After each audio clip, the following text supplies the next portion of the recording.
When they asked me to do a lecture on social media, and they told me that I had 2.5 hours, I said, oh my God, that's a long time. So where should I start? Because of course, I mean, we can talk about it for, I don't know, a week or so, and there wouldn't be a problem. The problem was, I said, look, I'm so frustrated because I've been working in this for a while now. Then I said, I'm going to take my frustrations here and tell you what reality is. This is why I call this part myth versus reality. So, for me, this is completely a reality show. And I want to give you my opinion. I mean, I've been working in social media for a while, and I am not the bearer of the truth. I will tell you what my experience is and what I'm facing almost every day. I want to give you at least a couple of tools that you might be able to use so that you can progress in social media. And I want to give you hope. I mean, this is a tough subject, but really, social media can be very, very effective for what you want to do. So what are social media? And I try to discriminate between the real purpose and what the market thinks. I mean, and this is the problem that we have. Us, as marketers, have serious problems sometimes to define what social media is. First of all, it's marketing. And this is something that we don't have to forget about. And of course, it's digital marketing. People tend to think that it's just Facebook, just Instagram, etc., etc. No, it goes beyond. You have to think about your marketing strategy and how social media fit into that strategy. Then it's a wide network. It's a huge network of platforms, forums, where you want to converse with certain audience. It's complex. As I said, you cannot just condense everything into the platforms, into Facebook, a Twitter account, or Instagram. It goes well beyond social. And this is something that a lot of people do not realize, because they just focus on what the social platforms are. But there are so many surrounding things that we have to take into account that will affect whether or not you're going to be successful. It's data-driven. This you will hear more and more every single day. Data, right now, is like the thing. Thanks to artificial intelligence, thanks to business intelligence, data is what is driving today social media. And then it's confusing. It's not just about what kind of copy you're going to use for a tweet or what kind of picture you're going to use for a Facebook post. Simple question. Do you guys, first of all, use social media for your work? What do you do? I don't know. Here? Do you guys actively use it? Yeah. What funnel do you use? How do you monetize your content? Are you implementing latent semantic indexing while you're doing your SEO, search engine optimization on Google? Confusing, right? And this is what you will hear from experts today, because it's become a lot about conversions and sales. Most of you might have not even heard about these concepts. And even if you did, the problem is that, okay, perfect. What do they matter to me? How do I apply them? The problem is that if you look at the way that experts try to sell social media, what they do is that they really focus on the retail part or the shopping, what I call the shopping cart approach, which is the pure sales part. And it's like, for me, if I tell you a story about the convention, and I tell you, okay, perfect, this is how you post on Facebook, this is a nice example of a nice picture on Instagram. This is not telling you the whole story. This is actually touching the tip of the iceberg. And this would be a waste of time for you. So for me, this part is really important to try to get to what I think is the actual struggle that we have with social media today. So I will try to tell you another story. And probably some of you, especially at the beginning, will say, well, yeah, but this is not the story I came here to hear. It will be probably unexpected because you will see that there are some changes taking place that really affect what's happening. I mean, for example, Facebook and Cambridge Analytica. You think, okay, perfect, this might be a political case, this might be a problem with the way that Facebook handles data from users. But no, it's not only that. It is changing the way Facebook is. Because they had to react to that. So what happens? It's like, okay, these two guys like me. Because, okay, we got new changes going on. So we had to adapt. So I want to get rid of stereotypes, and I want to share with you what I see. And of course, you don't have to agree, but I think what would be nice is to have your feedback, of course, afterwards when we have a Q&A session. A little bit about me. My wife will hate me for this picture, but anyway. So who am I? I started as a journalist. My degree is in journalism. And I've been a journalist for like 12 years. I love the communication part of journalism. You know, to be able to convey messages and information. And this is why I decided to jump to corporate communications and marketing at some point. Because I went from, you know, the cliche, understanding and tell the truth on an article, to the corporate work, which is, okay, this is our version of the story. It doesn't matter whether it's true or not.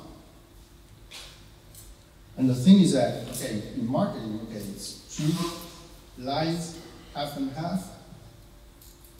So marketing was sort of love at first sight, or excellent. This is something that, for example, some people do not take into account.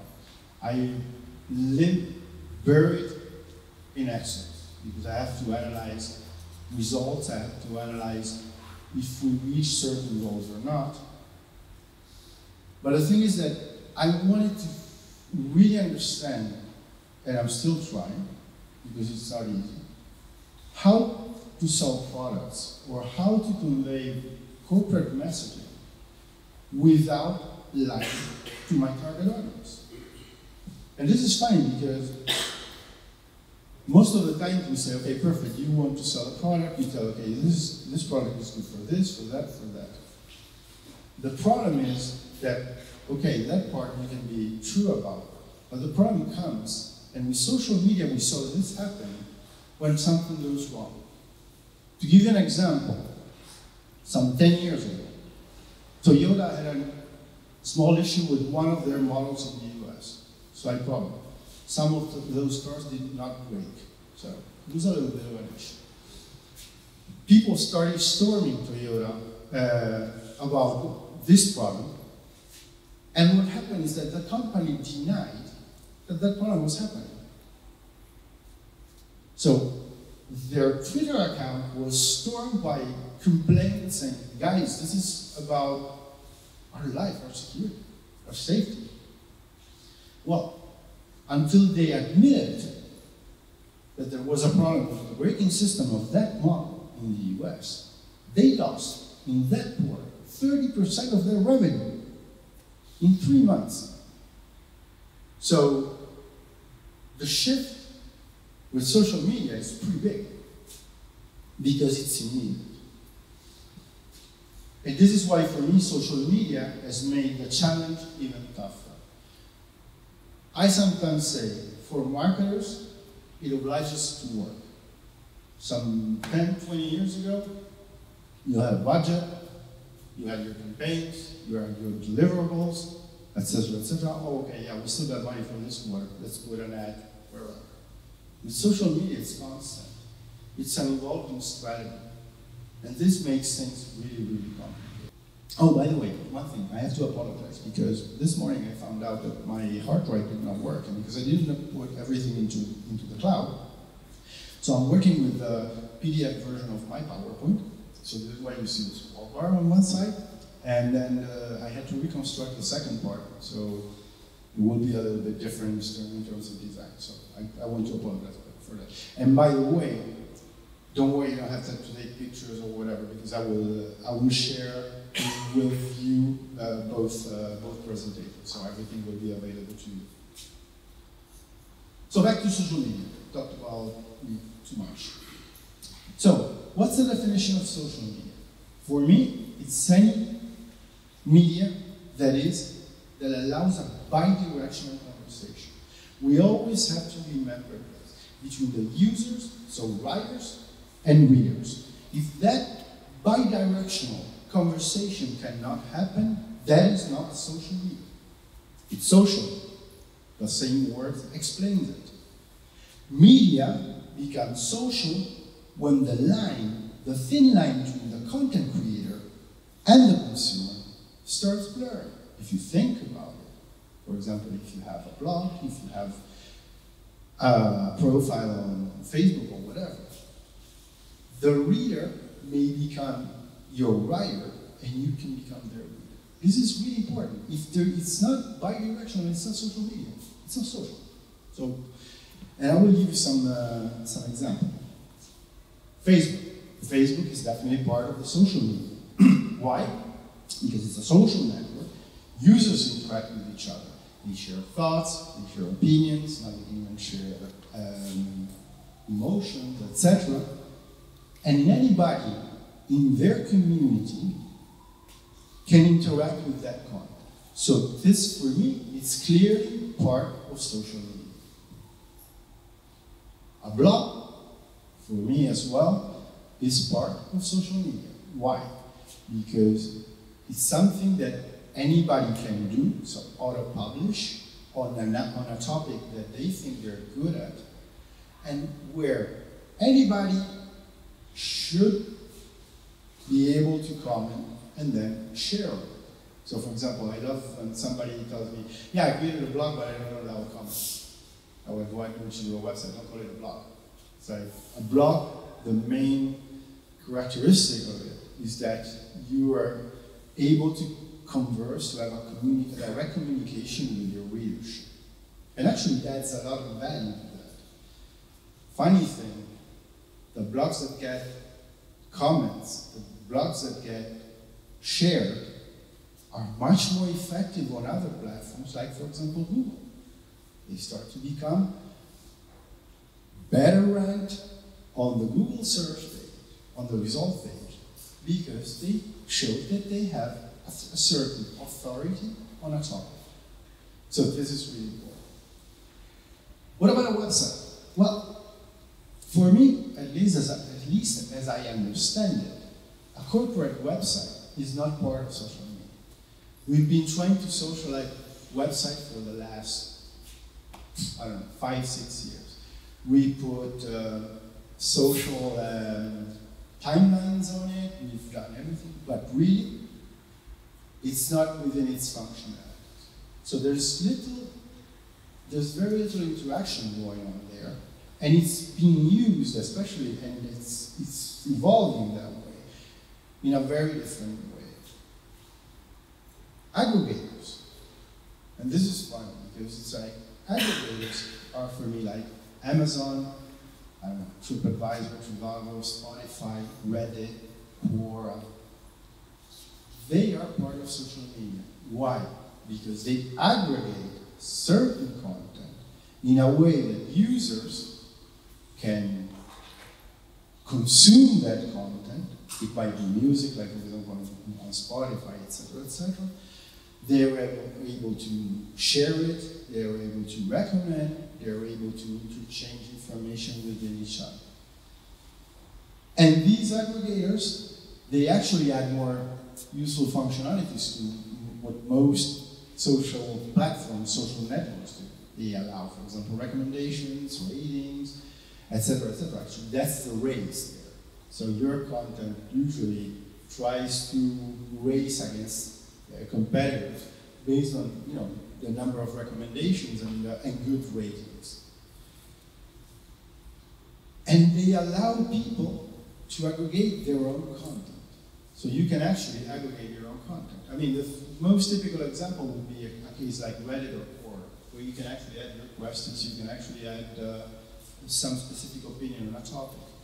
So it allows that bidirectional conversation.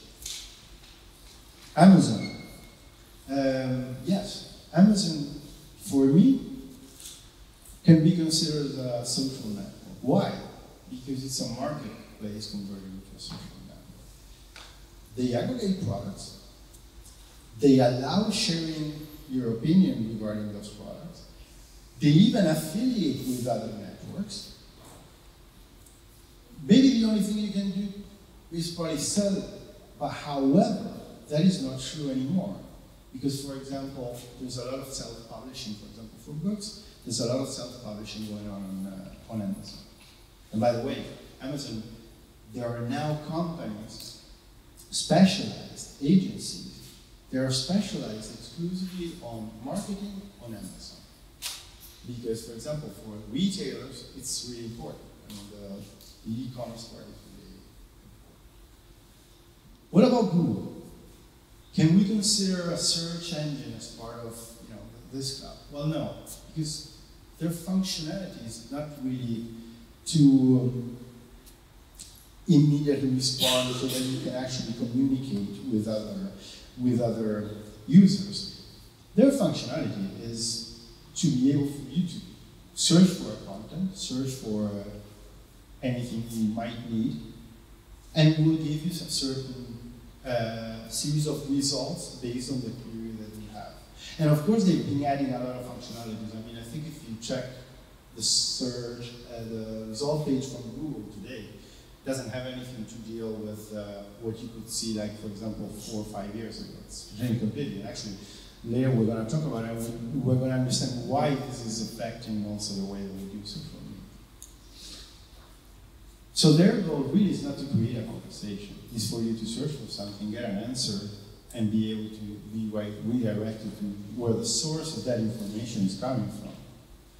But the thing is that Google, however, or even Bing, less, are relevant to social media. Because you will have social results on Google, for example. And by the way, they compete against social networks. The landscape. So, first of all, as I said, there's a tendency to oversimplify digital marketing to just simple platforms. This is what is happening. Unfortunately, if I tell you exactly how Facebook works, it doesn't make any sense if you don't understand the whole page. I tried to oversimplify so that it was sort of easy to understand what are for me, the 6 steps whenever I have to work on social media, when I have to strategize on social media. The first thing is that you want to say something. You have a story to tell. You have a product to sell. You have a film that you want to promote. So you have something to say. And you want to say it to certain people. Problem is that you need to find those people you want to talk to. And then you, on the other hand, you need to make sure that these people are able to find you in return. And you want them to engage with you, to reply with you. And finally, you have to want them to take action. These are the main steps. Of course, I simplify. But let me tell you one thing. Either you work on these 6, or you won't be successful. Usually we start with point 1. We said it. We have something to say. And the problem is that however cool, however nice, however interesting your story is, it's just not enough. A typical case scenario. I mean, we have something to say, as I said, and we go straight for the places that we think we can share it with other people.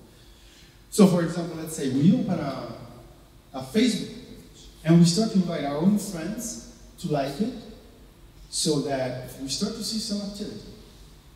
So it's great. It's like, okay, there's our news, and we have the luck that we can actually spread that idea.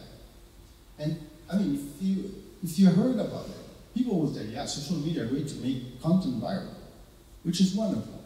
So you go for it. What happens? We wait. And we wait. But nothing happens. Apart from your friends and some maybe other random user. Really, there's no growth, there's no getting the story away from this very close circle of you. No problem. Somebody comes to you and says, you got a Facebook page? It's easy. Why don't you spend some money and buy some ads on Facebook? Yeah, okay, this is great, yeah. So we take our budget, whatever we have, we are put 10 euros, because usually we start very low because we're afraid because we've never done it. Facebook is great for that, because when you go and configure the ads, they will tell you, if you don't put anything on it, it's like, yeah, you can reach at least the number of users that you have in Hungary. And you say, man, great. This awesome, incredible audience. So you place your whatever budget you got and push the button. Here goes the ad. And you say, man, if I can get only 1% of those people, this is really good. I'm gonna rule it. I'm gonna bring it down. So the first results are actually encouraging. Why? Because you have this random guy from whatever, along with another guy from 5,000 kilometers away from the first one, and they like your page. Then somebody else comes and says, wow, and you say, okay, perfect, this is really working. I'm really starting to see the results. And we wait, and we wait. Nothing happens. It's sad, but it's true. Or 10 years, bye-bye, done. You say, probably Nepal is not my target country, but anyway, I must have gotten the user that never stops on Facebook. And you start to think, social media are actually a fraud. And I knew it at the end, because I started this, but you know, I really knew that something was wrong with it. And then, there comes the guru, this marketing expert that will tell you, first of all, you don't understand anything about it. So please, step aside, let the pro take care of this. These guys, I'm talking about a lot of marketing agencies that have tried to reconvert to social media. They will start analyzing your idea, product, whatever you got. And they will say, okay, perfect, we got the idea. This campaign is really gonna make a difference and you're gonna see incredible results. And by the way, it's gonna hurt. It's gonna hurt your wallet. Because these guys charge you a lot of money. But you say, hey, great, I got the expert. I mean, I cannot fail now. The guru launches the campaign and starts to give you numbers. Hey, we got this ton of likes. By the way, you got this other ton of comments. And by the way, and so on and so on. And the guy is telling you, I've been successful. Not you, not your product, not your story. He's been successful, or she's been successful, or the agency has been successful. So it's like, okay, perfect, great. Euphoria. But you know, euphoria, at the end of the day, it's like a hangover. What's a hangover like in a social media campaign? Very simple. They stored you with data. You spent your money. You've seen all these wonderful visuals. And they tell you, wow, you've been great. And then you look into the numbers and you say, okay, perfect, yeah. This was really great. But really, what kind of tangible result did I get? The answer is always very near to that number. 0. Nothing at all. You can tell me, come on, you exaggerate. No. I've seen a lot of campaigns. A lot of campaigns. Great viral stuff. Contests. You got these wonderful contests in which they tell you, okay, you know what you're going to do? You're going to do this contest, and you're going to put an iPad as a reward. And you say, great. And then you find yourself with these, I don't care, 10,000 people who have participated in your contest. They don't care about you. They care about the iPad. And then you start thinking, okay, perfect, what can I do? What have I done? What have I achieved really at the end of the day? And you say, yeah, I got a lot of people who try to get an iPad for free, but really, who engaged with my content? Who engaged with my story? And it's like, again, it's sad, because very few of them. Back to social media sucks. I've heard this a lot of times now because we did a campaign in our work, we spent a lot of money, and it was like, oof, we created this amazing viral campaign and didn't get anything. And it's like, okay, perfect, what was your goal? Oh, well, okay, there you go. So what happened? You got into the jungle, guys. You went with flip-flops. You didn't have a machete to clear the way. You got an ankle this size because some insect stung you, and you're lucky because it was not poisonous, so you didn't die. So it's time to go back to the reality check. So we said, okay, we're stuck at point one, but still, we do have something to say. I mean, I'm sure you guys have a lot to say for your campaigns. So the thing is that we have to go into point two, which is where the problem is. Who the hell is your audience? This is the main part that you have to consider. Then there's the tactics. Then there's whatever you want. First question, who the hell is my audience? Is the whole world my audience? Sorry, but no, it's not true. If anybody tells you that you can reach incredible amounts of users and get away with it, they lie to you. Actually, it's feasible. I mean, you can even buy fans if you want. But really, it's a disaster. So we need to be able to define our audience in detail, and we'll see in the second part of the presentation how to do that. Point three, you need to find these people you want to talk to. Do you know? Okay, now you know who you want to reach. Do you know where they are? Some people will say, yeah, they're on Facebook. I mean, 1.7 billion users. I mean, they must be on Facebook for sure. That's a very easy answer. They're always on Facebook. Let's say you're right. Okay, perfect. But you haven't told me where they are. Where on Facebook? And where in space? And what I mean by that is that if you're going to have a campaign that has to deal with a local audience, it doesn't make any sense for you to do a campaign that also covers, I don't know, China. Well, China no, because they don't have Facebook, but whatever, Japan. Where do they gather? Where do they talk? Do they follow pages? Do they gather in groups? If yes, which groups, which pages? And you really go into the detail because you need to know where to find these people. Another typical answer is, they're everywhere. In social media, come on, there's over 400 platforms. They must be everywhere. Are you going to cover them all? If you do, please hire me because you must have a huge budget. So definitely wanting to help you because the campaign is going to be amazing, over 2 million at least. So it's like, I volunteer for that one. But no, it's impossible. It's impossible. I mean, think about the resources that you have. Do you have the money to address every single platform that is out there? Do you have the people that can address every single platform that is out there?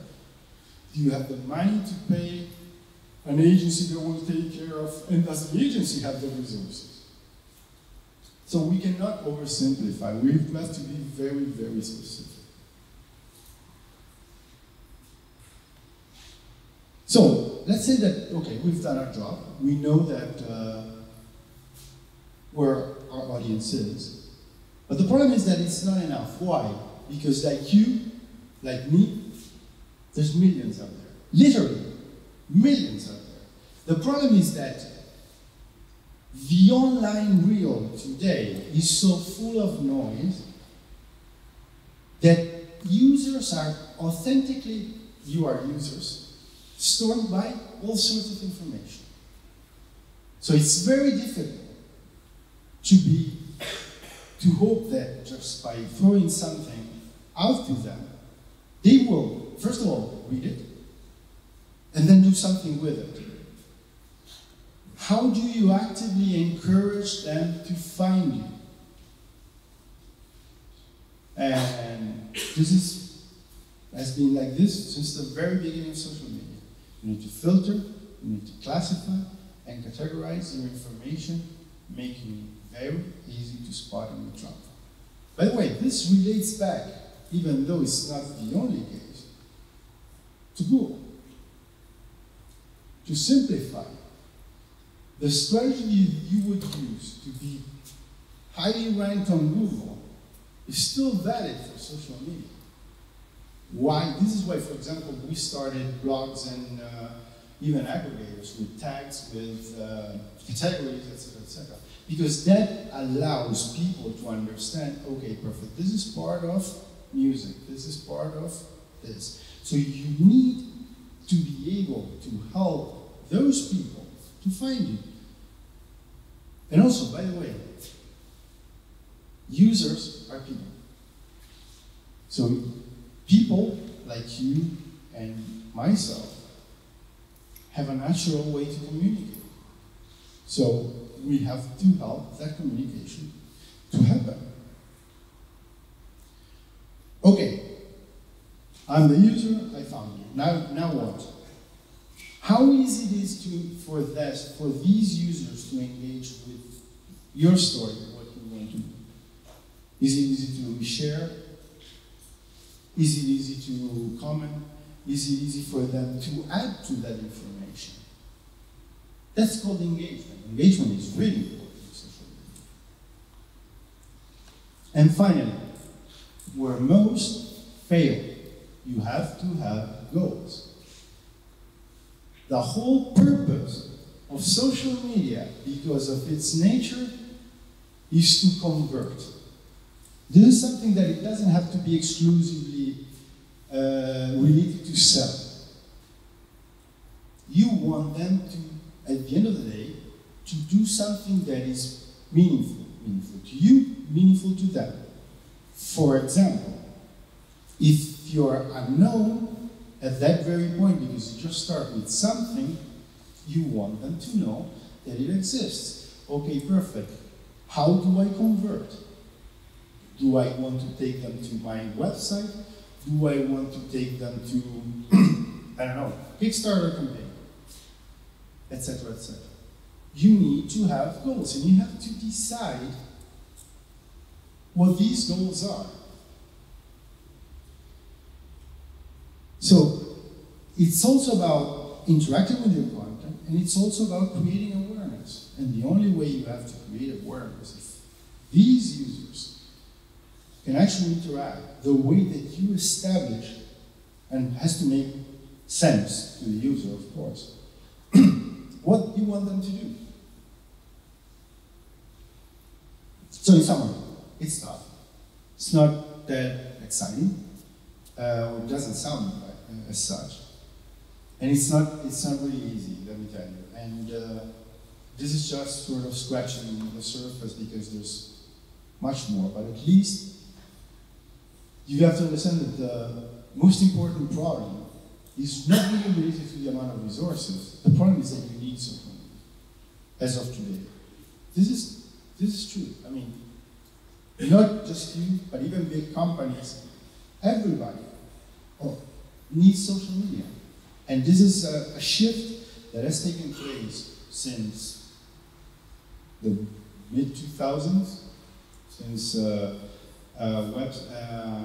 community formed for a university in the US called the Facebook started. Well, there was MySpace first, but really it was not that successful. You know what? It's actually good news. Why?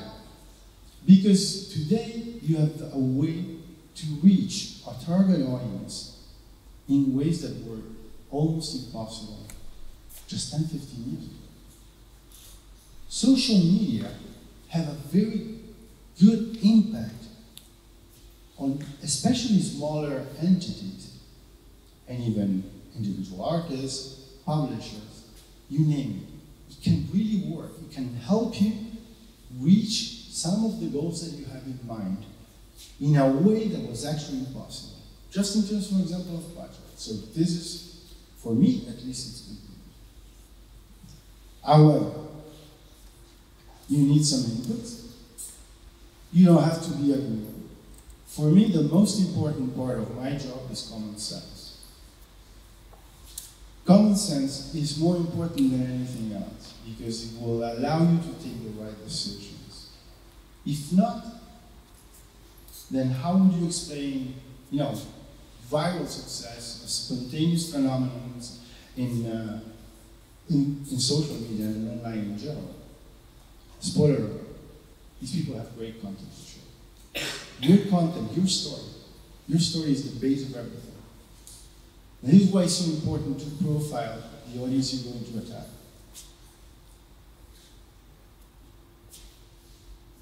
So the battlefield. So, my job consists, at the end of the day, to think about 360-degree strategy. I can not only focus on social media as such, I have to think about email campaigns, by the way, they work really well.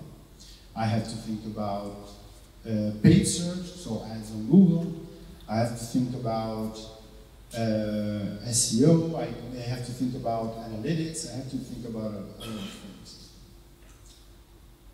We usually see what kind of resources do we have available, and then we see which goals we have. Then, based on that, we decide how to base the resources versus goals. So, for example, if your resources are limited, for whatever reason, let's say because you don't have a lot of people that can help you with that, don't pretend to do a campaign that will require using, 10, 15 platforms, because, that person will go crazy. So, suicide of a community manager, but that's another story. So the thing is that you really have to be realistic about what you have. Usually we have some very common tools. Like, for example, we have a website. So we try to position that website in a way that people will be able to find us, for example, on search engines. We need good stories to share on social media. And we want to use call to action items that will drive the user to take the action somewhere at some point based on our goals. The problem is that everything is constantly changing and very fast. I can tell you that I met Ms. in Bologna in 2017. I was doing something similar to today. And if I showed you the same exact presentation, when I opened that presentation, it was 2 years ago. It has nothing to deal with what's today's social media. Completely. It's amazing. So let me explain you why things have changed. And let me try to make you understand what this is actually doing. So I would like to start with Google.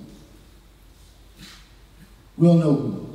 Google, at the end of the day, had success because of a very simple thing. A bar, you put your query and get results. The results, easy to identify. On top you have, the ads, so the paid results.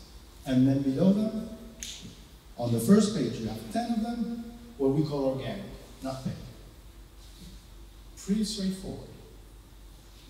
Ideally, companies would start and work on search engine optimization.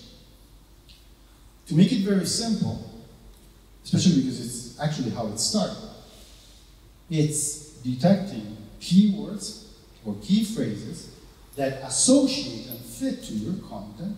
And so, when somebody's looking using that keyword because it's related to your content, if you do a good job, you will appear in the first, as high as possible in the ranking, in the SERP page, which is the result page.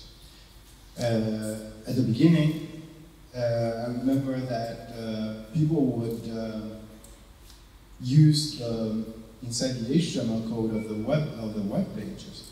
They would put stuff like keywords like porn, sex, boobs, and stuff like that. And then they sold, I don't know, air conditioners. Why? Because it worked. Because 60% of those who went to Google, they started with, okay, they were looking for porn. So like, it made sense. But then what happened? Google said, hold on. This is not how it's gonna work. So, what we're gonna do is that we're gonna put some rules. First of all, forget about anything that is not related to your content. Okay, take sex out, take whatever out. So we're like, okay, perfect. Second of all, they started to change a lot the way the algorithm scans the content and decide what to display. So, the problem is still that, as of today, 90% of the users just go to the first page of results. They don't do next. It's very difficult. I mean, usually, because we're very compulsive, we go for the first results. So it's like the paid ones and the organic ones. So, and the race was always, okay, get to the top as much as you can. We have very different techniques for that. Of course, this is very competitive because you compete with a lot of people that do the same, that have the same kind of product. But we got so much better at this that we diversified these strategies that I can tell you, most businesses can benefit from these techniques. We found out that we don't have to go for the very top keyword. Like for example, if I want to talk about presentation, I don't want to go for the word presentation. I want to go a presentation about social media, etc. So we try to really get to the real point. This is why filtering your content is really, really important. Then we found out that if we had links to our site, that would give us more traffic. Why? Because Google considers that if somebody's linking to you, it means that you are an authority, so that your content must be more interesting than others. What happened? Again, hey, we understand how it works. So what we're going to do, we're going to create 20 fake blogs. They all link to my content. Great, I'm done. I got 20 links, so I'm going to go off on Google rankings. Problem. Okay, Google. Well, update the algorithm again. No, you cannot do that anymore. It cannot work like that. It has to show that the link comes from a place that really is related to what you do and cannot be part of yours. So, the system is getting smarter. How does Google look like to you? So first of all, Google is a product. It's not just a search engine. It's a product. And it has evolved a lot. Most of the changes, of course, have taken place with the algorithm, so that they have a very clear system on how to penalize or reward content in this result page.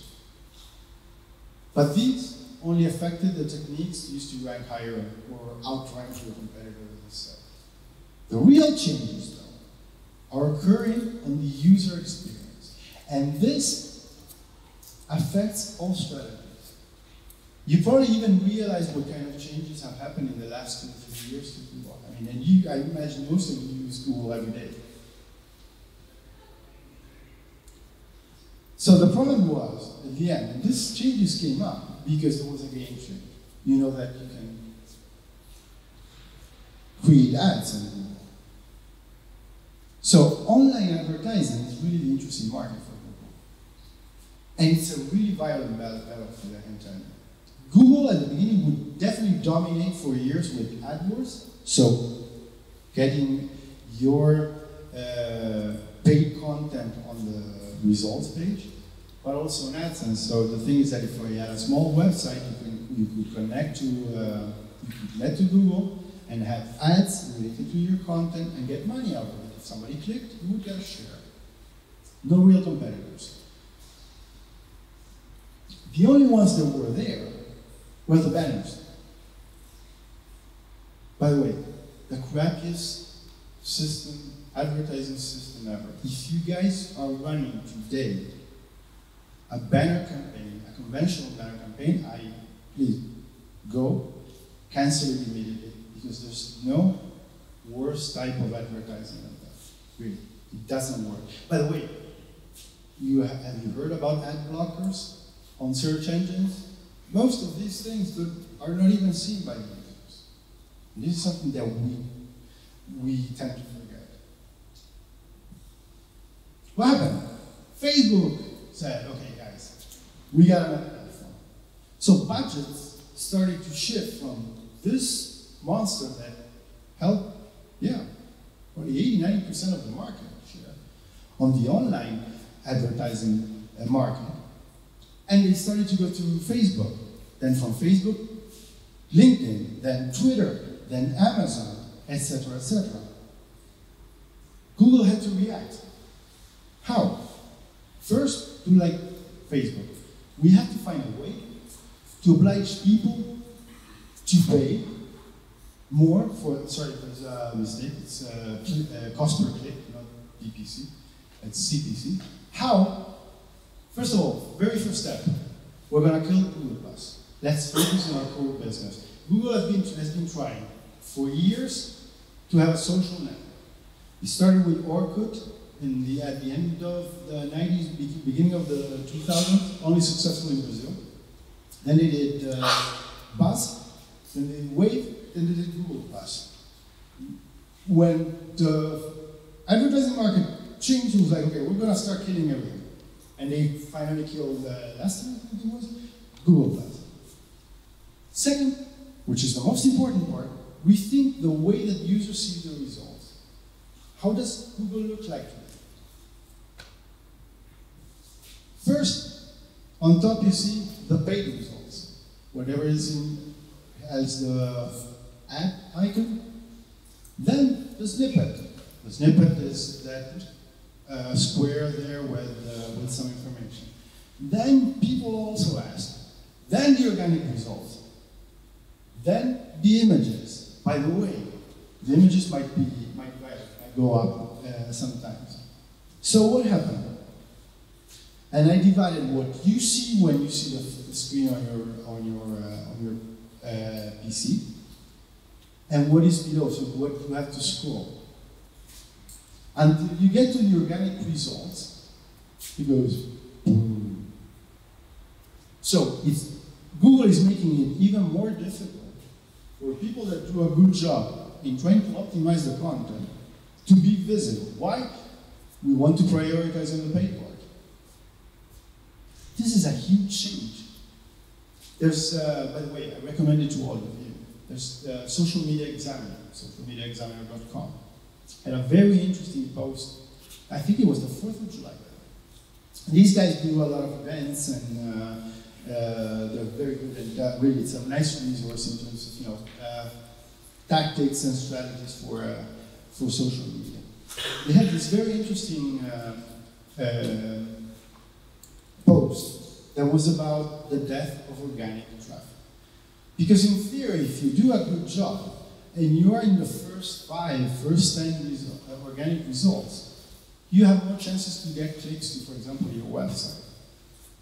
That's the whole idea. Now the problem is that if they start to bury those results, then it's very difficult to get traffic. They put an example which was incredible. They showed their numbers on what we call Google Search Console. And with the keyword social media, they had 1.4 million impressions. 1.4 million impressions means that 1.4 million times their result was shown on the first page, ranking between 5th and 6th place, and they only got 0.8 clicks. So the organic traffic is going down. And now you say, yeah, okay, what does it mean for social media? Well, it does mean a lot. Because now you have to be more consistent on social media to get organic traffic, to get people to click to your content. Why? Because Google is screwing up your techniques.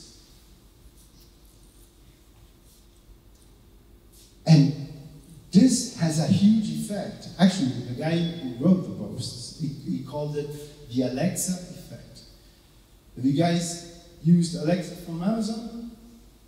It's, I have a query, I get one answer. And this is what they're doing. They're trying to give that. Actually, the whole battle right now is for you to stay where you are. It's giving you the information right there. Why the hell would you click if you already got the information there? So this is killing organic traffic. Guys, this is, I know that it might sound, well, what the hell? No, it's huge. Because that obliges you to do even more social media. Because you need those clicks. I mean, at the end of the day, it's like, okay, I have something, I want traffic. This is the actual catch. You cannot forget about optimizing your content for Google, because it's still part of your overall strategy. And if you want to have a chance to at least be on the snippet board, or people also ask, you have to do a good job there. So now you cannot just say, okay, let's forget about SEO. The thing is that we're gonna have to be extremely careful and understand that probably we'll get less out of it. Second change. Mission statement. People use Facebook to stay connected with friends and family, to discover what's going on in the world, and to share and express what matters to them. And by the way, we'll give that way to random companies. That's another story. So, I will start with a figure.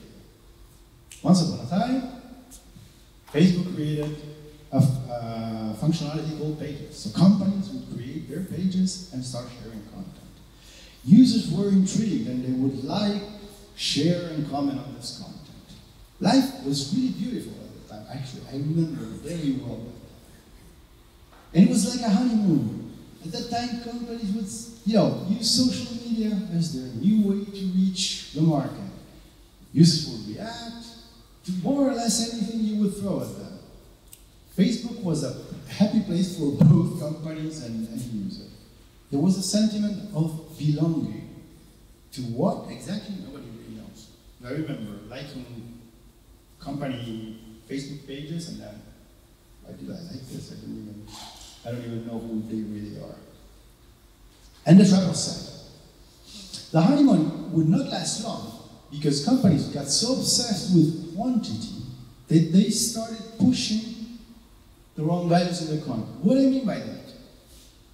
They just wanted fans. Fans, I want to have 10,000. No, make it 20,000. Problem.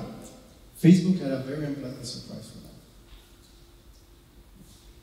The main issue here is that these guys were, and I include myself, bidding for quantity at this exactly same way as, for example, you would place a commercial on television. The more the better. But then Facebook came up with the ads. And that was really a trap, because Facebook had a very good selling point. They told you, look, with your content, no matter how famous you are, there's a limit in terms of the reach that you can get. So why not use ads to compensate?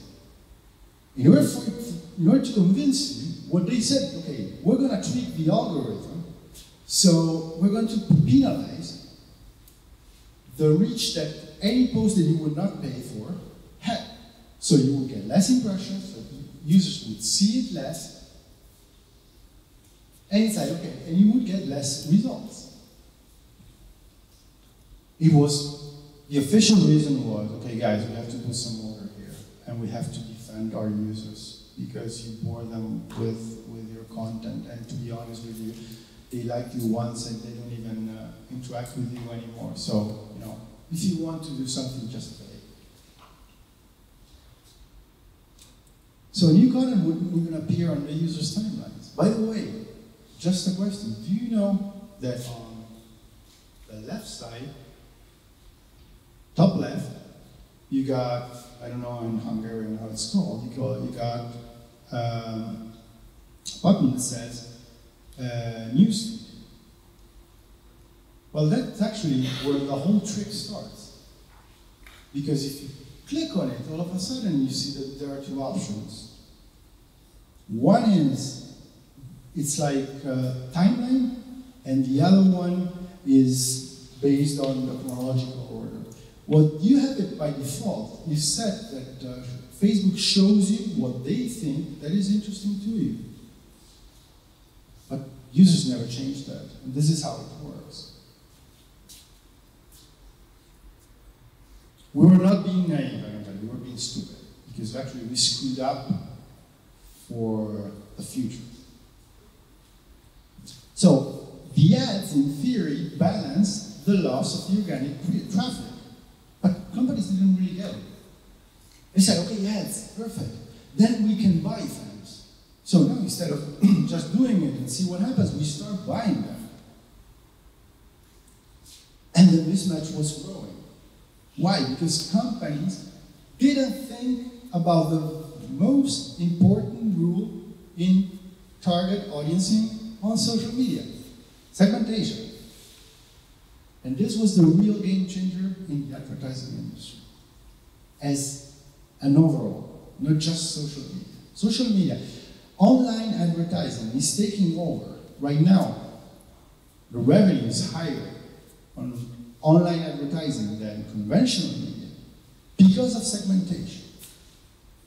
Segmentation is, I'm going to reach somebody who's interested in this, and this, and this, because this is related to what I have. So I segment as much as possible. There's a catch there. Start segmenting. You don't see at the beginning of, for example, when you're creating a Facebook campaign, you don't see 240 million. You probably see 10,000. But that is the nature of the platforms. Social media could be so accurate that you could really reach users that matter to you and your business, and of course your story. Think about it. What is that?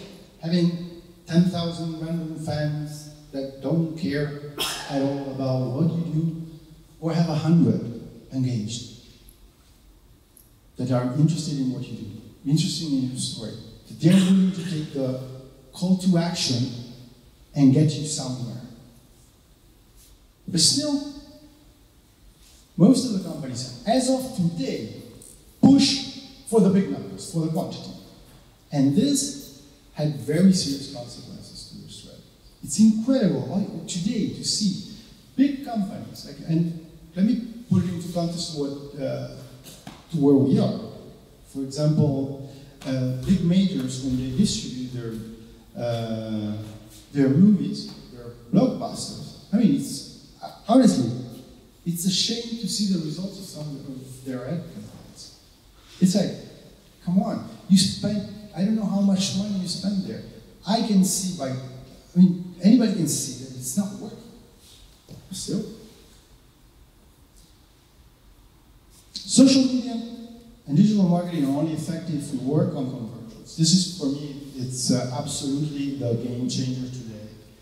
And this is why we want to have goals. Let me ask you these very simple questions. Why do you want to be present in social media? Why are you here? Why are you trying to listen to what I have to say? What do you look for in social media? What do you expect from them? Because that is the problem. What is the expectation? I post something and see what happens. Or do I really want to tell a story that has, at the end of the day, an impact on the user, of course, but then on what you're doing? And that is already the first part of your goal. What happened next? So the companies learned their lesson, as I said. Some did, some still don't. And the final result was what I call the Dean Graziosi effect.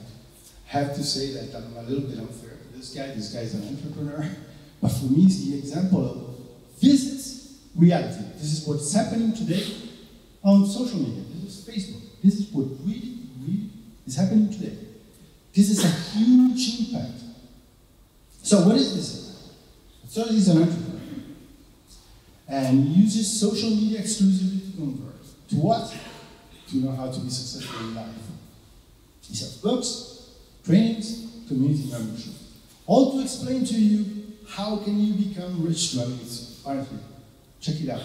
See some of the videos. I mean, we got this guy in his mansion in LA, I think he lives, and he comes to you and tells you it's all about hard work, so buy my training and blah blah blah, and you can make it too. Only $7 a month. He's converting like crazy. Of course, you have to work hard, so it's not that easy. Right? It's easy, but not that much. He's got also very useful advice. I know because I'm following these people a lot to understand, what's the phenomenon. Like, for example, don't waste time cooking. Get a cook.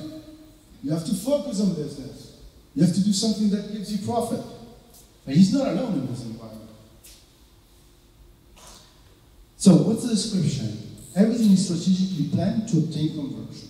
They segment hugely. It's incredible. I mean, you can see exactly when the ad comes in front of your screen, etc., etc. Conversion goals are going to a landing page. We'll talk about that. And it's about sales. So the thing is that there is no need for a compelling style. Their landing pages are crap. I will show you what I'm talking about. I took the liberty to download a whole landing page. This guy's marketing guru. Here's the product. Verbal tactics, overcoming objection tactics, psychological tactics. Oh, finally, we buy it. But these guys really convert, which is amazing, but it's true. But they go for the right audience. There will be somebody who's willing to scroll, as I did right now, and read every single thing. So I did it like, 1 minute? Imagine you reading.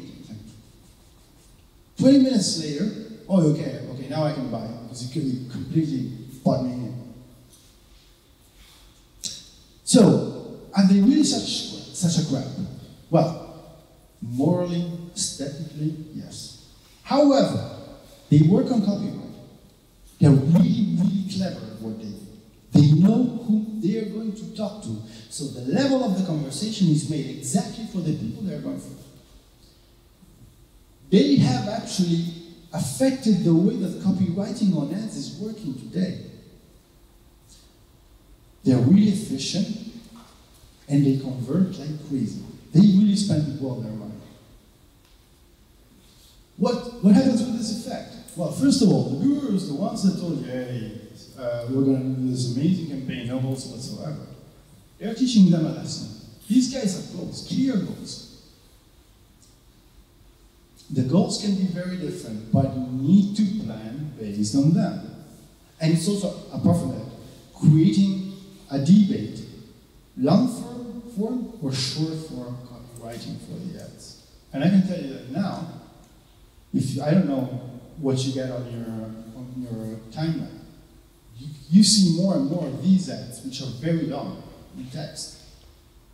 And actually, there's a whole method of what they write, in which position, how they take you there.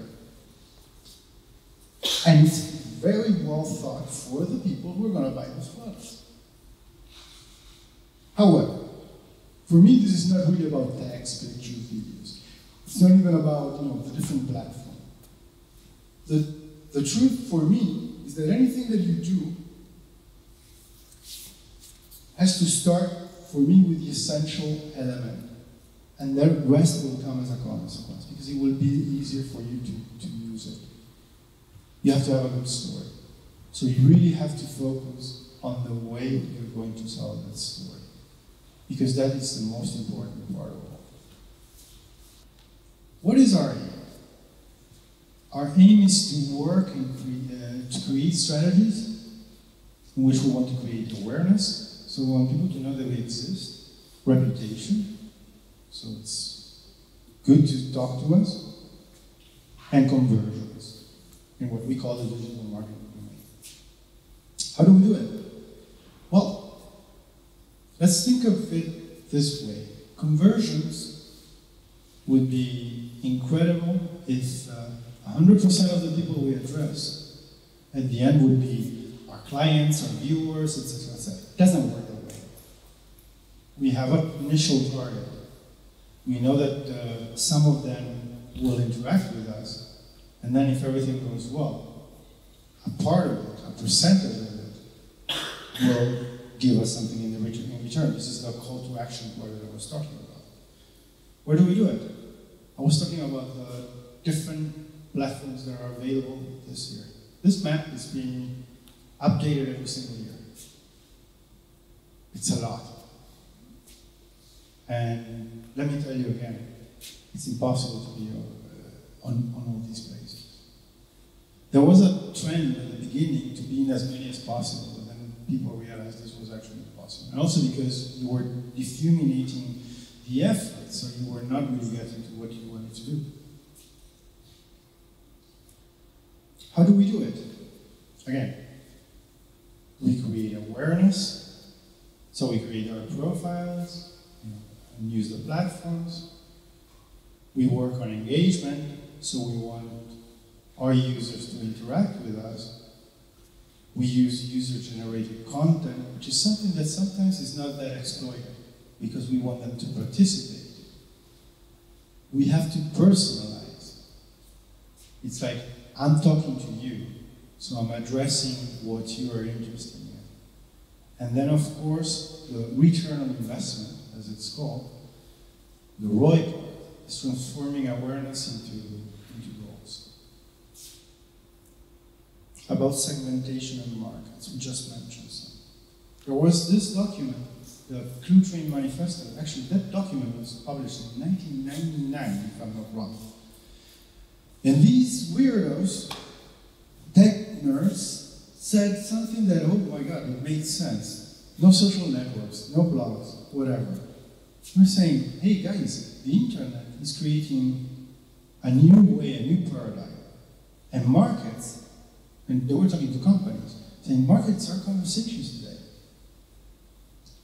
And they created this document, which is 95 pages. Actually, it's easy to read. If you want, just Google Clue Train Manifesto, you'll find it. One of the things they said is like, we don't need third parties or conventional mass media to know. And actually, if you think about it, this is what's happening today. You have all these specialized media. You can call them blogs, you can call them influencers, whatever, that allow you to access information in ways that was impossible before. Markets establish new relations among themselves based on trust and the opportunity to share information. It is true. When you, for example, want to buy, I don't know, a new phone or whatever, you ask your peers. Over 80% of the decision-making process when buying an article starts with people talking to each other and say, what do you think about this? What do you think about that? And companies have to adopt the same tone used by their market because they don't want to be insignificant. They don't have to be insignificant. The thing is that this is like, for example, if you guys, instead of here listening to me, you were talking over there, I don't know you at all, and I come to you, you're having your conversation, I say, hello, I'm here, I sell this, I do that. Are you interested? It doesn't work that way anymore. So we need to be able to introduce ourselves by being part of their conversation. So we first of all need to understand what they're talking about. Filters as connectors. The problem is that it's so fragmented out there. It's really, we're talking about 1 billion active advertisers on social media every single day. So imagine the fragmentation that is out there. So the noise grows. So we have to ask ourselves, how can we be found? And this is why we have to define our product, our idea, our story, as clear as possible to the user. They have to say, okay, this is about this. I am interested, I'm not interested. So this is why we categorize, tag, and catalog information. Recommendations and evaluation, you have to allow them to express what they think about it. As I said, all aggregators offer these tools.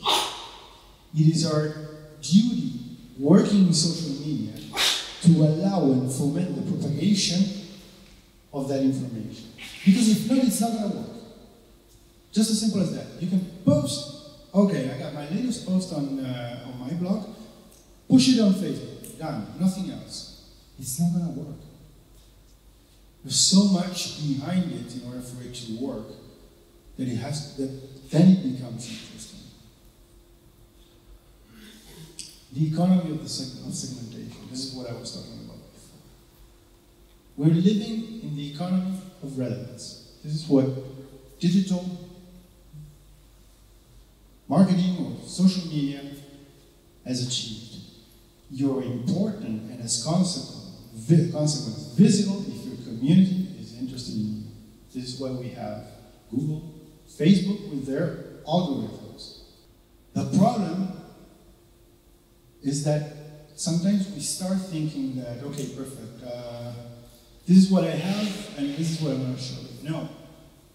Your awareness is the first part. You have to make yourself known.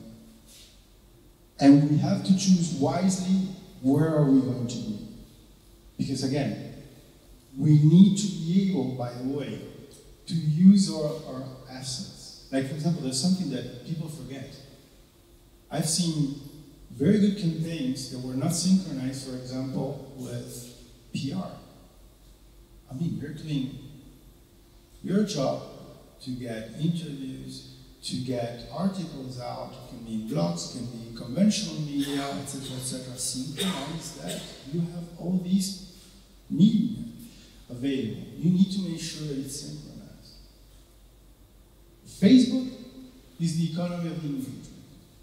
We bid, so our work, we try with our content to obtain reach among users. Engagement is the way we get the user to interact with us. Without engagement, there's no reach. Without engagement, Facebook penalizes us.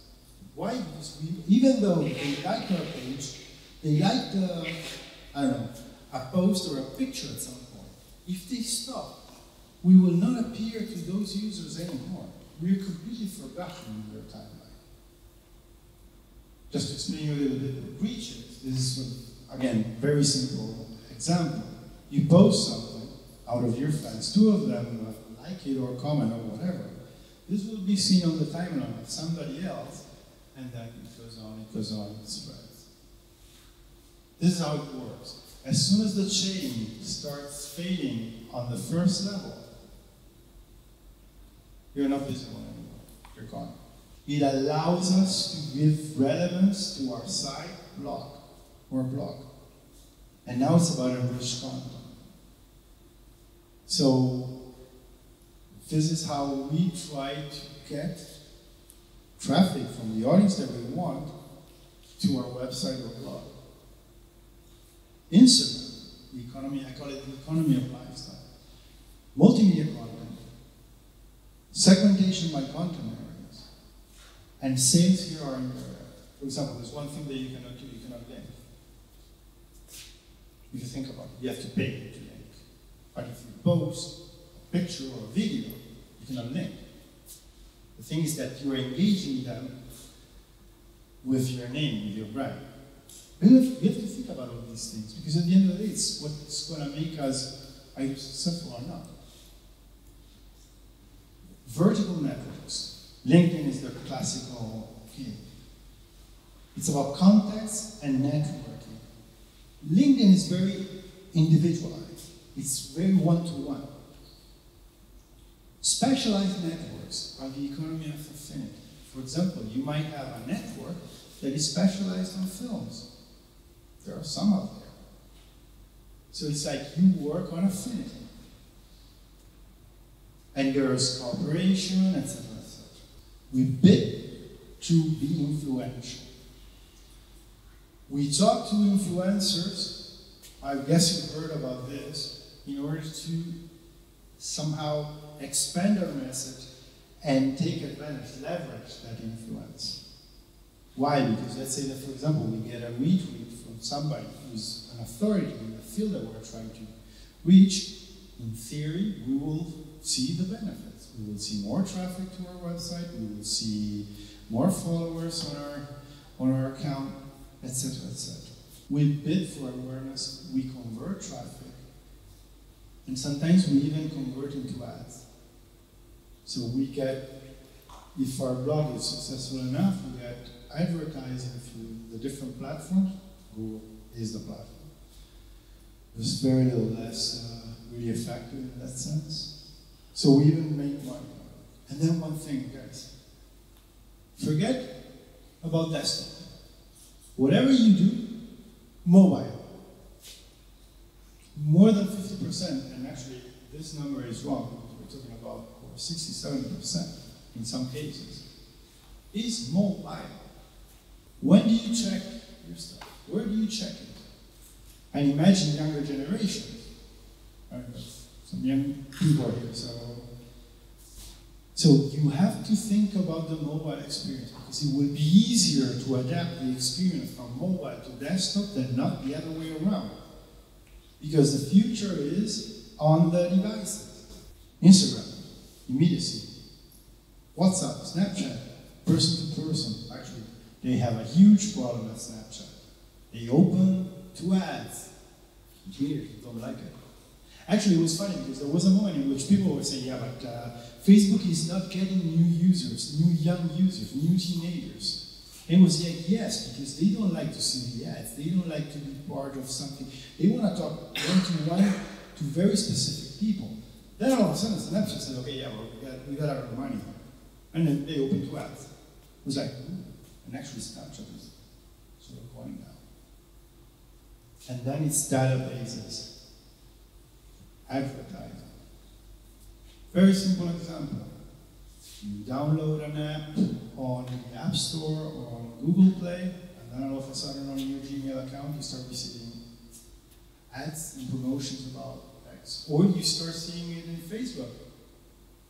Have you ever realized that? That sometimes it's like, hey, I was on a website and I checked for shoes, and all of a sudden I only see ads about shoes. Sneakers and stuff like that. Yes, because we are in a world in which your data is the actual business. Our data is your actual business. Gaming, the economy of capillarity. Most of today's games in the platforms are for free. How do they get their money? Advertising? And then, oh, you want more lives, you want whatever. Yeah, it's $1.99. These guys are making much more money than the traditional gaming companies. EA Sports is not getting as much money as the guy who did Formula. There are so many ways in which your data is being used that you have to understand that those are the rules. As I said, platforms are pushing us to pay for all this. What does it mean, social advertising? This is not buying fans. Don't go and buy fans. It will kill you. There are platforms. You want what? Who's got a Facebook page? You got a Facebook page? I can send you links. You can have 15, 20, 40, 50,000 new fans. What do you do with them? I told you before. It's like you're gonna have random people, most of them fake accounts. And that's beautiful. Yeah, I got 50,000 fans. Yeah, great. I had a case in a company that I was consulting, and we made such an effort to organically grow the number of fans before we started a campaign. I remember we were 3,456 fans. I can't forget that because that was like, and all of a sudden, I wake up in the morning and I receive a phone call, and it's like, see what happened on the page. I said, what? And I start seeing the number. And it was 14,000 and something. One night. And all of a sudden I start to check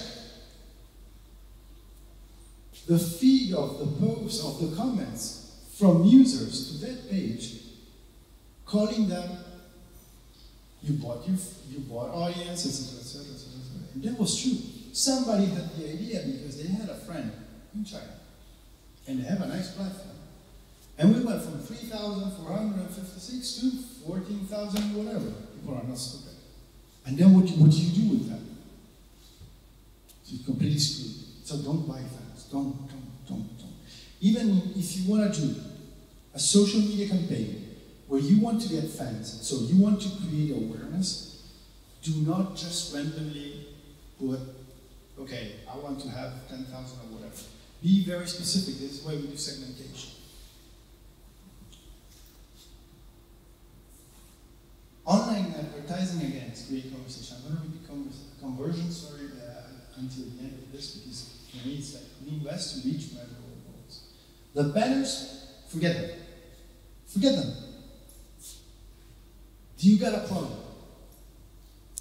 Unless you have the power, a reputation. For example, video games, going back to video games. Unless you have the power that whenever you launch a banner, somebody will immediately recognize and say, okay, that's the new version of Fortnite, or for example, whatever. I will click on it. Unless you have that power, that money is wasted. I divide it in two cycles. The negative cycle. You don't do any segmentation. You just do banners. No value traffic. High bounce rate. What does it mean? Hold on. Bounce rate in your website is when somebody clicks, okay, I'll click on your banner, I go, oh, I don't like it, I get out. It's what, unless they do something else, they click on something else, it's what we call a bounce rate. So you can have, usually your website has to have less than 50% of bounce rate, so at least half of the visitors will stay longer than just the first one. At the end, what do you get? Yeah, 10% of branding, 90% of nothing at all. What is a positive side? Deep target segmentation, content marketing campaigns, your content, your story, distributed ads, so social, Google, etc. You bid over your content and you add value to the traffic. You then do retargeting. What does it mean? If somebody gets to your website, you can actually recognize that and only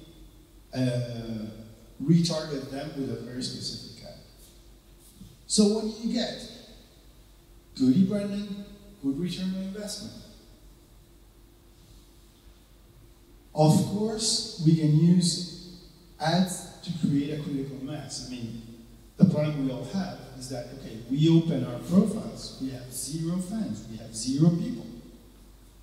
So ads can be a very useful tool. You can reach segmented audience by interest and affinity. Actually, I'm going to give you 2 examples of how to segment. And you can create direct campaigns on social networks for your own database of users. For example, you can link your, let's say, email database, so the ones that receive your newsletter or whatever, you can link that, for example, to Facebook, so that you can only retarget those users if they have a Facebook account. Actually, this is funny because Facebook is probably trying to kill it, because with the Cambridge Analytica scandal, they have problems, but we'll see what happens. And we use semantics, so we use the language, we use the keyword to detail in the best way possible to our target. So we talk about banners. SEM, this is what you do in order to pay advertising on Google. Social ad. And we have retargeting. I mentioned a little bit about it. Usually when we don't have, we start from scratch, we start from 0, we first start with the brand. So we try to connect to those users first, and then we work on different levels with them. We don't do sales. When we look for, so what I mean by that, we don't push them to anything else So for example, if we would like, if we have a product to sell, we would not sell them at the very beginning. We want them to know us and to start interacting with them. Then we do the direct sales ads. And then we do the retargeting. We can also do the retargeting on people that were gonna buy, all of a sudden they decided to step out for whatever reason. You can say, hey, what happened? And it's the economy of bids. So you have to take into account these three acronyms are the most important ones. There's a cost per click, so every time somebody clicks, you pay. There's a cost per minute or cost per thousand of impressions. So you say, okay, perfect, I want to pay exclusively on the amount of people that see it. So for example, I pay every 10,000 or whatever. And then the most important part, the click-through rate. So every time somebody sees your ad, so that's what we call an impression, will actually click, okay, I want to see it. That's what you have to look at. That's the most important part. Because let's say, for example, that you have a very nice campaign, you've been great at your ad, but you have 0.5% of a click-through rate, something is wrong. So you're actually wasting your money. This is changing a little bit, but just to sort of clarify, why would you use the impressions instead of the clicks or the other way around? Usually the cost per click is to get to something very specific. You want the target to do something that is going to be specific. Like for example, go to a product and pay it and buy it or whatever. When you're trying to reach audience, many times you go for CPM, which is I want to reach as many people as possible inside that target audience that I define, and I don't care too much about how many convert. That's what we do, especially for to try to get a critical mass to our profiles, to our Facebook page. Facebook in social is the leading platform. Today there's you got options. You can do, of course, be careful. Facebook is Instagram as well. So you're working on two different platforms, and both platforms are really important. They're good to create audiences. They're good to obtain results. The funny thing is that the lead generating Facebook ads are going to disappear in, I think, in a month or so. And they replace the need for customized apps. We don't have to create an app to actually create engaging content. You can actually do an ad, and the ad will work. You can get the information that you want. So, remember, we have our target audience, we get some of them here, and then we get to the call to action, and these ones are the ones that will respond. So we sort of filter. Without a strategy, I can tell you, we don't go anywhere. We might reach some results in the short term, like let's say, for example, wow, let's break the bank. I'm going to spend 5,000 euros on a Facebook campaign, and then let's see what happens. It might have an impact at the beginning, but it's very risky. So you have to think globally. You have to have a strategy. You have to have a plan. You have to think, okay, perfect. How much budget do I have? How many people can actually work for this? Do I have to take external resources? Yes, no.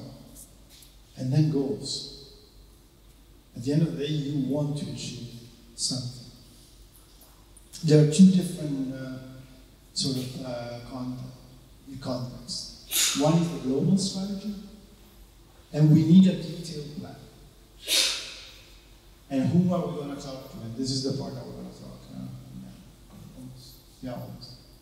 And then the digital attitude. This is very important. We forget that we have to talk in the same language that our target audience talks.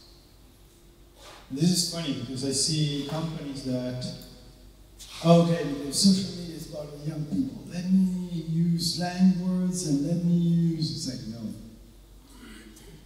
Who's your target? or how they talk. So it's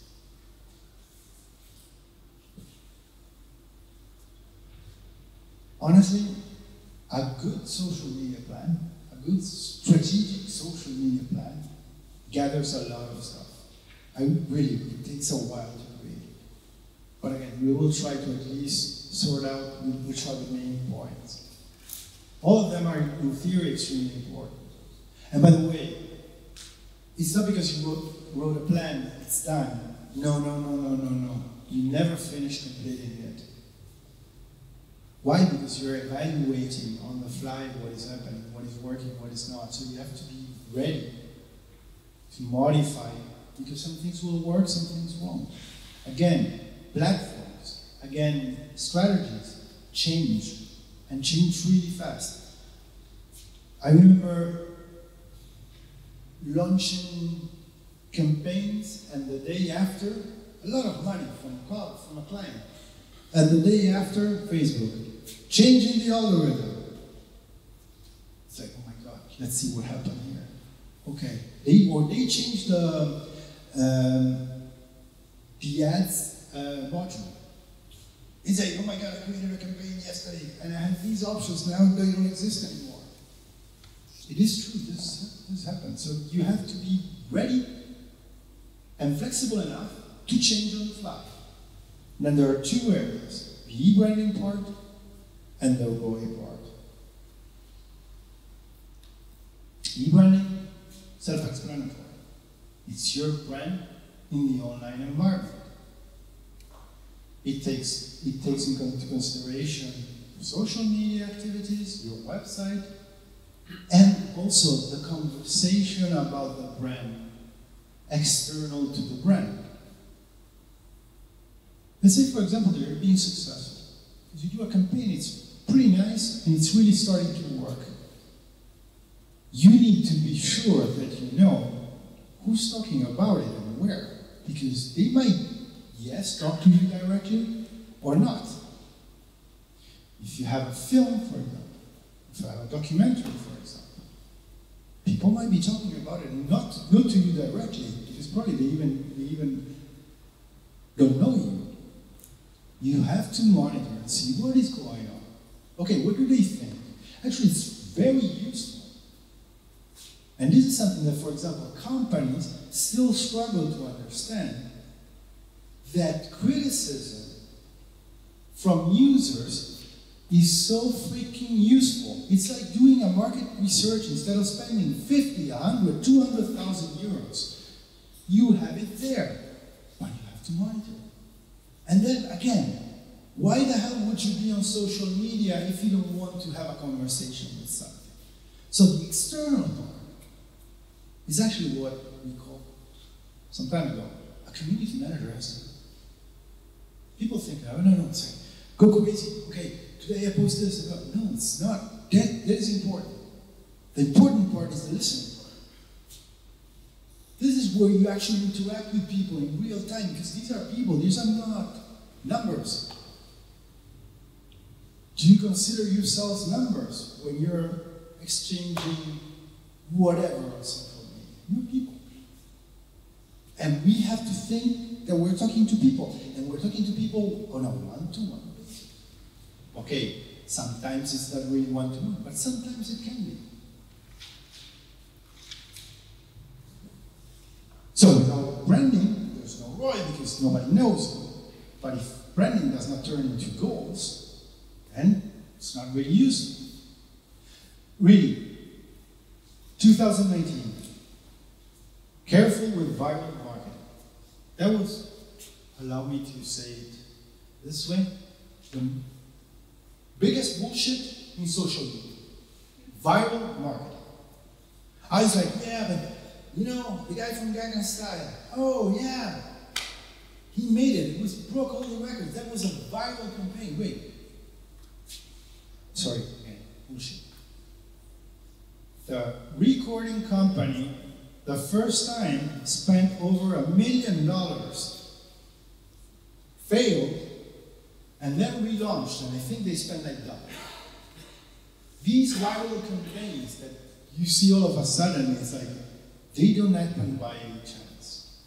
There might be things from spontaneous users that do happen, but be careful. When somebody comes to you and says, I got an incredible viral campaign for you, I got an idea, it's incredible. Be careful. Because first of all, viral campaigns are like, you put your money either on the red or on the black. Oh, you put it on red, sorry, black. Why? Because if they don't work in the first 24 hours, you can take it down. You can take it down. It's dead. You can ask anybody, not just me. You can ask anybody, if a viral campaign doesn't work in the first 24 hours, it's dead. So imagine you put your money, etc., and then hour 12, not working. Hour 24, not working. Done. You killed. You're killed. You're done. If they don't rely on a strategy, because of course you can do viral marketing, they can only work on the short term, if they do. What's your goal in the long term? So, the examples of what you want to do. Create awareness in order to develop your community. Increase awareness on a product and improve sales. We can be viewers, it can be anything. Being cool is not just a strategy. So as we said, we create a strategy to create and improve our visibility. So users to follow us, to communicate with us, etc., etc. This is the actual quantity. Now, we also want to create and improve our reputation. This is why it's so important to listen what's happening outside of it, or our community. The goal is to get as many users as possible to know about us, and at the same time talk in a positive way about our brand. It's what we call experience. So this would be more or less how we work on a social media plan or a social media strategy. We do an initial analysis. So this is where we say, okay, perfect, this is our audience. This is what we have, this is our story. We define the goals, and we say, okay, perfect, we want to, we want to have this number of visitors to our website, we want to, whatever, etc. Then you go, this is what happens, the listening phase, the conversation, the experience. Then you evaluate. And it's like you start seeing numbers, you start saying, okay, is it working, is it not? Yes, this part is working, perfect. This part is not working, back to goal definition, something is wrong. Or the goal is wrong, or it was not really perfect. Let's talk a little bit about target, because it's funny to say, okay, perfect, how do we quantify, how do we establish, how do we segment? Again, I said, never buy an audience. It will make it useful because, as I said, you will have people that have no real interest in what you do, so you will become invisible. You should already know more or less this information, the demographics, the pure demographics. But the thing is that we still have to work on who's going to be interested in what items related to what we do can call their attention. It's what we call combined relevance. So, for example, if it's a documentary about, in your case, a football player, I don't know if I can say it publicly or not, sorry.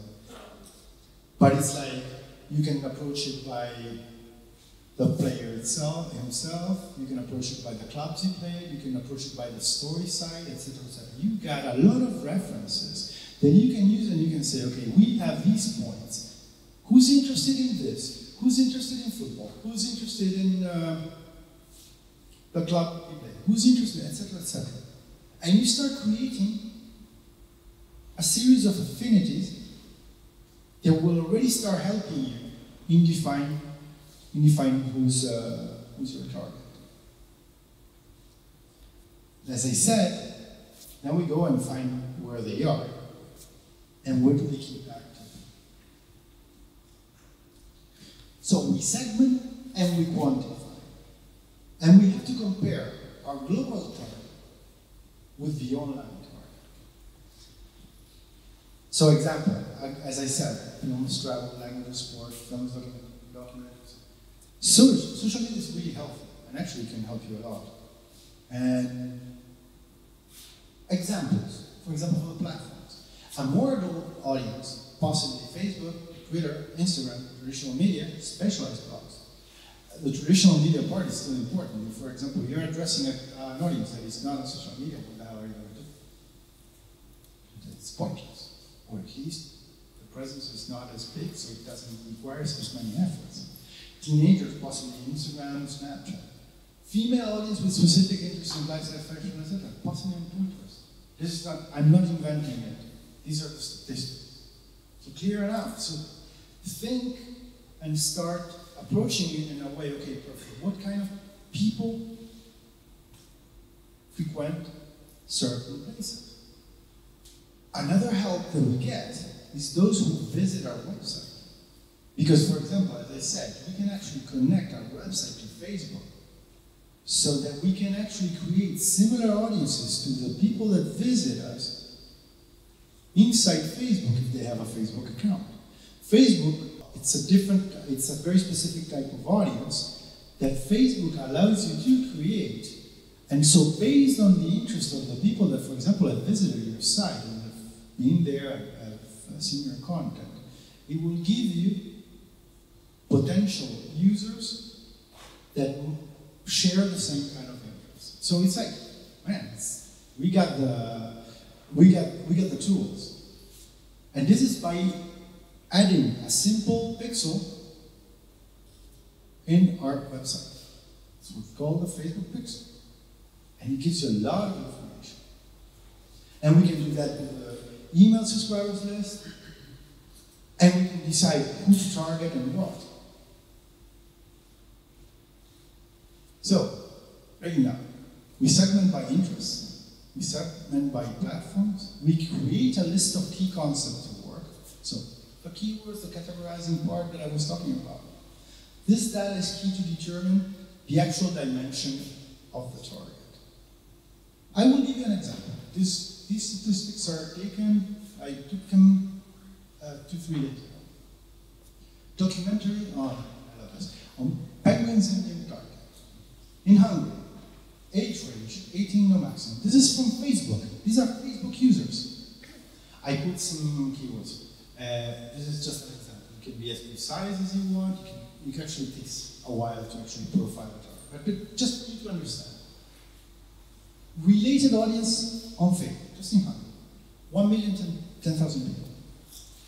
By the way, you can see that 40% men, women 60%. And then you have them by age range. This helps you because it's like, okay, let me spend my money instead of spending everything on these guys. Oh, probably this part is the interesting part. You can decide whether or not gender is important to you. But it's like, that's information that exists. You go to the ads manager, you start configuring a campaign, even if you don't do it, and you get numbers. Hold on, be careful. They are not 100% precise, but to be honest, this is great. I have another example. Romantic comedy. Same Hungary. I just put some keywords. Related audience, 2,700,000, men 44, women 56. You can actually go and start tweaking the numbers to see, okay, perfect, between in these guys, how many men, how many women. So you get a lot of information. This is how we segment. This is what we think about. And in order to do that, we need to know what kind of content do we have. Goals. What are our main goals? Well, usually it's not always so what to say. It's like we have to think about very precise concepts. How many potential, in case filmmaking is, how many spectators can we reach? In which platforms? How many of them will buy a ticket? How many will watch our media? For example, we have a teaser, we have a trailer. How many people people are going to watch it. That's a simple goal. So we have to work in order to achieve it. Where do we want to go? So for example, for each platform, we might have different goals. It's what we call the key performance indicators. Actually, this is where my Excel life begins. I have this Excel, it's beautiful, and it's like, okay, I got one for Facebook, I got one for Twitter, I got one for whatever, I got one that I get from analytics for my website, etc., etc. And I put goals. I said, okay, perfect, I want to be able to increase this, I want to be able to be more effective, let's say, in the Budapest area, to give you just a random example. So these are the things that, really work. So we have to define our metrics. What do we want to achieve? So we need to, okay, perfect. Which numbers will help me to understand whether or not I'm doing a good job? And we will adjust the goals based upon those results. So, how do we do it? We talked about this. So, awareness tactics. As I said, create or increase traffic, create your branding, go viral. Again, be careful with the viral part. I mentioned it before, synchronize off and online. If you are going to do something offline, synchronize it with your social media. Obtain the support of potential influencers. Usually it's bloggers. Be careful, this is not paying some famous guy to post something on Instagram. Actually, it's awful.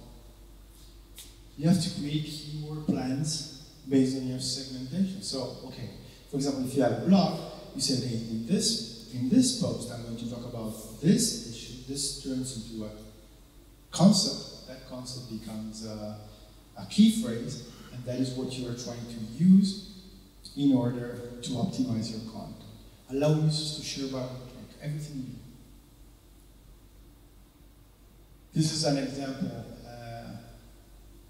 of the things that we usually take care of when we have to prepare a content plan. Because this is important. Okay, perfect. You got your goals, you got your plan. Okay, perfect. What is your content going to look like? When are you going to post it? When are you going to create it? So you actually have to calendarize it. And you will say, yeah, but being consistent. For example, let's say that penguins in the Antarctic is our keyword phrase. You have to be consistent everywhere. It has to appear.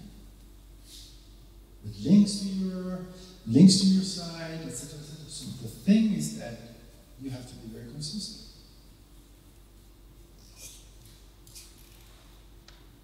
Essentially, in order to get to the more conversion point, you have to think about what we call the sales funnel. The funnel is valid for even if you don't sell.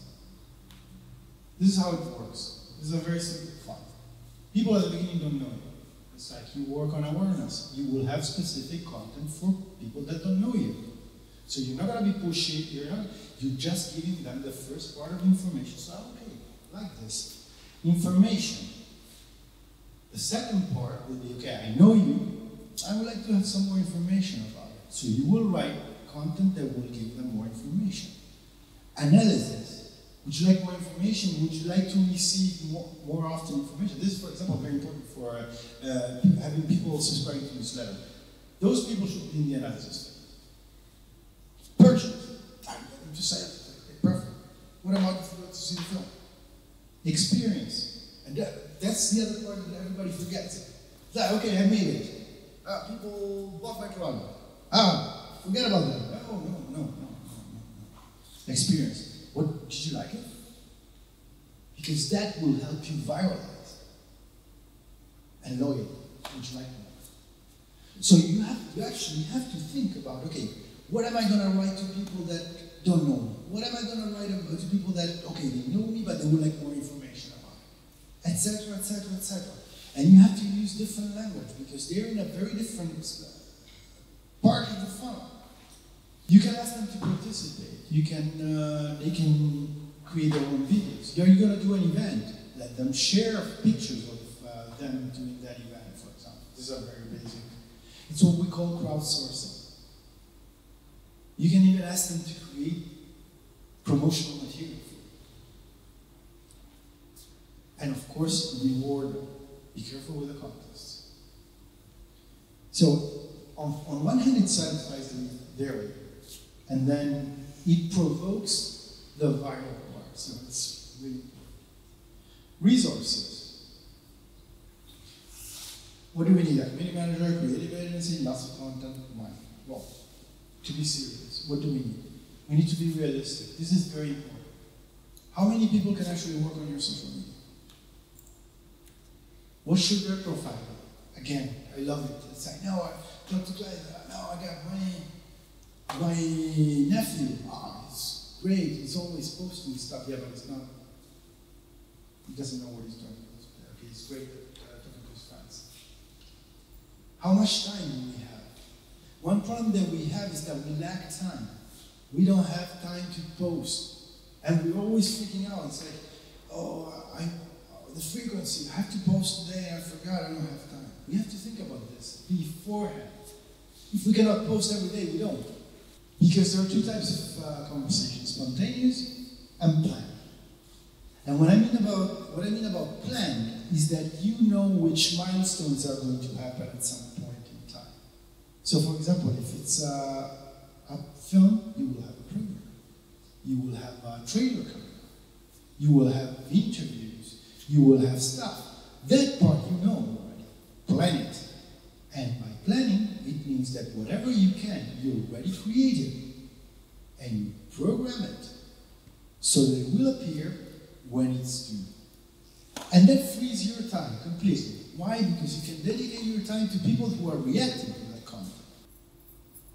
Because at the end of the day, really, the spontaneous conversation has to be immediate. If somebody comments, if somebody asks, you have to answer immediately.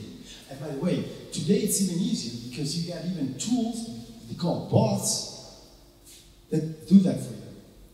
So you can actually start using those things, but you have to free your time from the content creation as much as possible in order to be able to be spontaneous. Scheduling is great. You can schedule posts almost in every platform. I recommend, this is what I use. You can check, there are some other platforms. I use Hootsuite. Hootsuite is great. You can, it's web-based.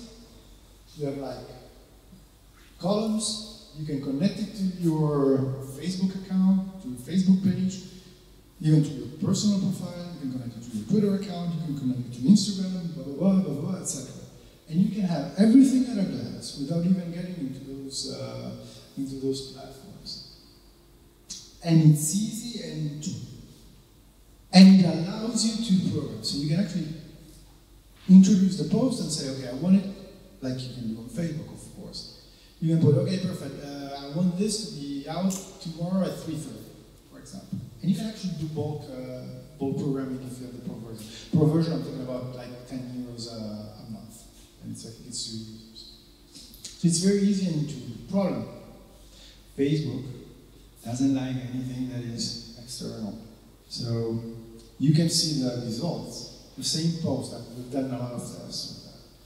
Same post, published from Hootsuite and published directly from Facebook. I can tell you that the Facebook one wins because it's like external stuff. But anyway, it works really well, and to be honest, it frees your time. Techniques. The website. Again, the structure needs to be uniform. It has to be easy to read. Don't go crazy. It's not a blog, it's a website. Blogs, you extend your time. Website must be easy to navigate, etc. Make it responsive. Again, think about mobile. Stick to the information. For example, call to action. Typical stuff, create a landing page. Easy to do, just push a button. This, for example, is useful to convert from ad campaigns. Copywriting, the pyramid of content. Important stuff first. People get hooked by the headline, and then probably by the subheadline, and then first paragraph, where it's like, play it all on the very first paragraph. Divide your content into clear paragraphs and use headers. Subdivide organized information. It's really important. Text length depends on the platform. Blogs, really, what really works, it's 2,000, 2,500 words. People like longer posts on blogs than shorter ones. For websites, I recommend being concise. Techniques, the hero's journey. This is very, very, very basic.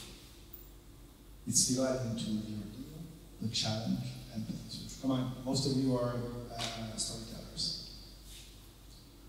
The thing is that you want to create empathy between you and your reader is the hero.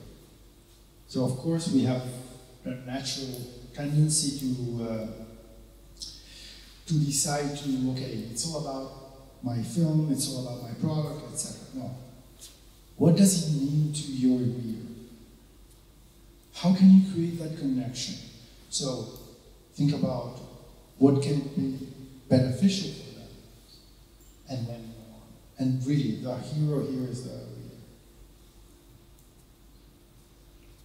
So find out what your heroes are struggling with. Does your product bring benefits? Which ones? Use their words and language to describe your deal. Again, it's about them, not about you. We talk to people, real people. This is important.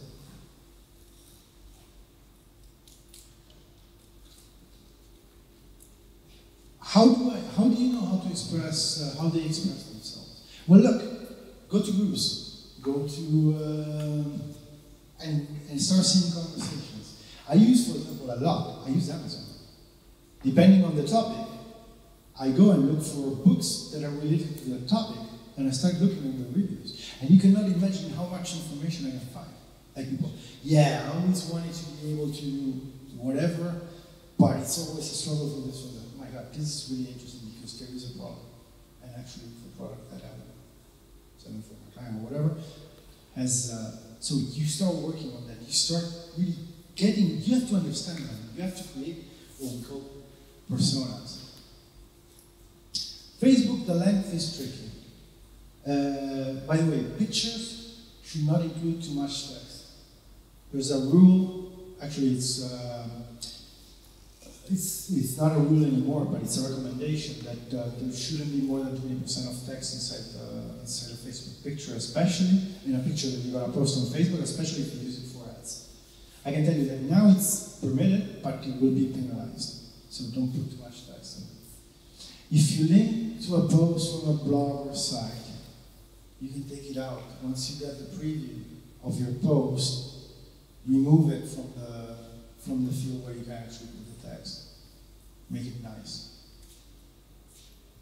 Curate external content. What other content related to what you do can be interesting for them? On Twitter, of course, keep it short. Use pictures and videos. Use hashtags wisely. If nobody knows you or nobody knows what your story is about, try to find hashtags that work, that are related to what you do, and use those. You can then associate and create a new hashtag, but it takes time for a hashtag to be trendy. Hootsuite, by the way, helps you a lot with looking for hashtags.